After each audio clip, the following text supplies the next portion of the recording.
I'm on vacation, which means it's time for another episode of About Our World Journey into Deep Time. This is also our 10th episode of About Our World. To celebrate this milestone, let's go back in time to my favorite era of prehistory, the Mesozoic Era, also known as the Age of Reptiles.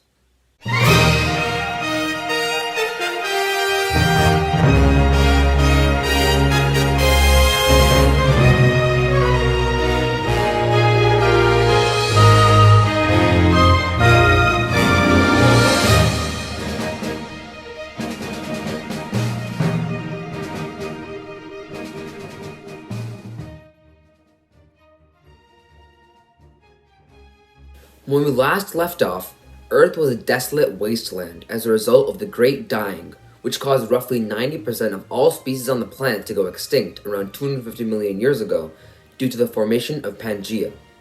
This leads us into a new era, the Mesozoic Era.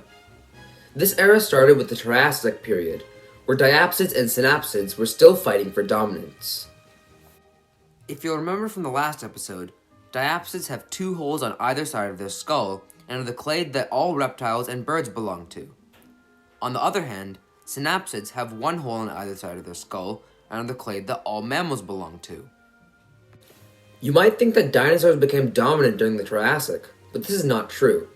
In fact, archosaurs did not become dominant until much later. Instead, the seas were ruled by early turtles like Henotis, their cousins the plesiosaurs and ichthyosaurs, and the land was ruled by these weirdos. No, this isn't an early crocodilian. In fact, it's not even an archosaur. This is what's called a phytosaur, an ancient reptile who likely filled the same niche as crocodiles and therefore convergently evolved similar traits. And what about this one? That's a dicynodont, a Permian Triassic therapsid. Dicynodonts are the same clade that the hilariously named Bulbasaurus, no, not that Bulbasaur, Bulbasaurus, from the Permian period was from. But surely dinosaurs came about in the Triassic, right? Correct. We don't know exactly when, but sometime in the late Triassic, the first dinosaurs evolved. Now, what exactly distinguishes a dinosaur from other archosaurs? To answer this, let's play a little game called Spot the Dinosaur. You'll be given pictures of 4 skeletons and we'll have to guess which one is a dinosaur. We'll play just one round.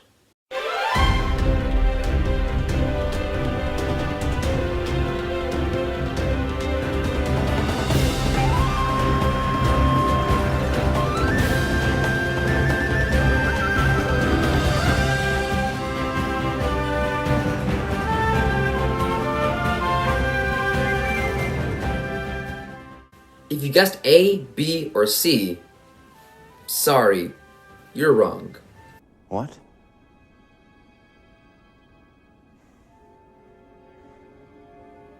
How can you do this? This is outrageous. It's unfair. A is a Silosaurus, who belonged to a sister clade to the dinosaurs called Silosaurs. B is Logasuchus, which is also a closely related dinosauriform. C is, you guessed it, yet another dinosauriform, Marsuchus. Finally, we have D. D is Hypsilophodon, an ornithischian from the early Cretaceous. Now, you must be wondering, if those weren't dinosaurs, what exactly is a dinosaur?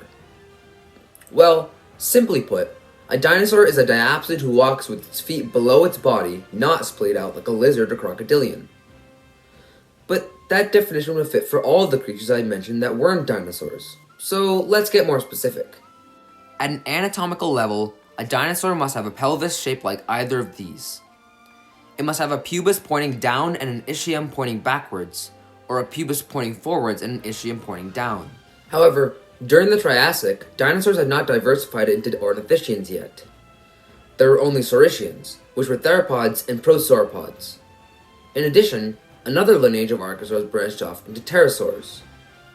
Some of the big players of the Triassic were the first big carnivorous dinosaurs like Herrerasaurus, prosauropods like Plateosaurus, the dimorphodontids, and even theropod-like sauropodomorphs like Eoraptor. However, Like the Permian before it, the Triassic came to an end with mass extinction. This extinction event wiped out 80% of all life on the planet. This was caused by increased carbon dioxide in the atmosphere due to volcanism caused by the breakup of Pangaea. This caused global warming and ocean acidification, which I talked about in my greenhouse effect video. Though many species died out, dinosaurs survived and went on to diversify and become dominant in the next period.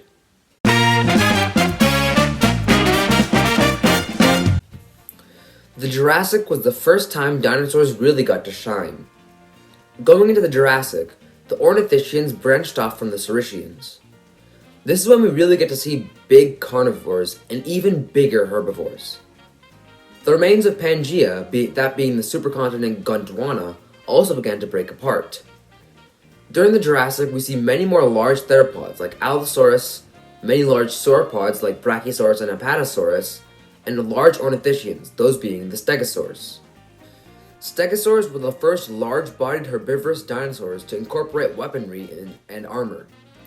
Sure, Apatosaurus could use its tail as a whiplash and actually produced a sonic boom, but Stegosaurus had real weaponry in the form of a thagomizer. In the mid-Jurassic, Stegosaurs diversified into early ankylosaurs like Spicomelus.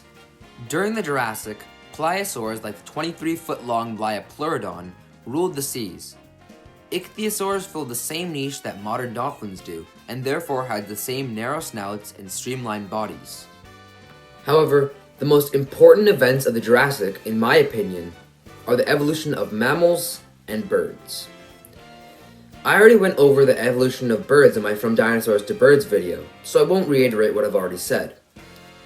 Watch that video to get the full story. During the Jurassic, a single trait evolved in therapsids that will define the entire class: lactation. Mammals started out as tiny, rodent-like burrowing creatures who lived in the shadows of their former adversaries, the dinosaurs. Some laid eggs, the monotremes, some began to give live birth, the placentals, and some gave live birth prematurely and stored the baby in a pouch, marsupials.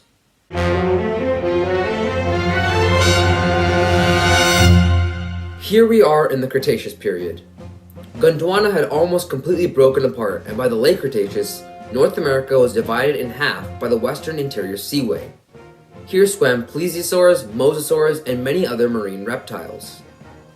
By now, dinosaurs are at their most diverse, especially in the western half of North America, Laramidia. On the side of the Ornithischians, we have ceratopsians, ankylosaurs, pachycephalosaurs, hadrosaurs, and everything in between. On the side of the Saurischians, we still only have theropods and sauropods, but they are both highly diverse. The sauropods have become colossal titanosaurs, the largest animals to ever walk the earth. The theropods have spread out as well. We have spinosaurids, ceratosaurids, and most importantly, coelurosaurians. The coelurosaurians include the tyrannosaurids, the compsognaathids, and the Maniraptor forms. Within this clade, we find the closest relatives to birds, the ornithomimosaurs and the Maniraptorians, which include dromaeosaurs, troodontids, and the aves. Alright, let's wrap this up, shall we? The Cretaceous period ended with, say it with me, the Cretaceous-Paleogene mass extinction event. Good. I bet you can guess why it happened too. Say it with me, increased volcanism. What? You said asteroid impact? Good job. That came after. The first thing that happened was increased geologic activity. Volcanoes shot loads of ash into the atmosphere. It probably didn't help that a massive asteroid hit Earth while this is all happening, sending more ash into the atmosphere and increasing seismic instability. The ash blocked out the sun, which caused plants to die, which caused a domino effect of extinction, from plants to herbivores to carnivores. In the end, 75% of Earth's creatures went extinct, ending the 185 million year long Mesozoic Era. The survivors were mammals, birds, crocodilians, basically the basis for all the animals we see today. This brought about the beginning of the Cenozoic Era, the Age of Mammals. I'll see you in June.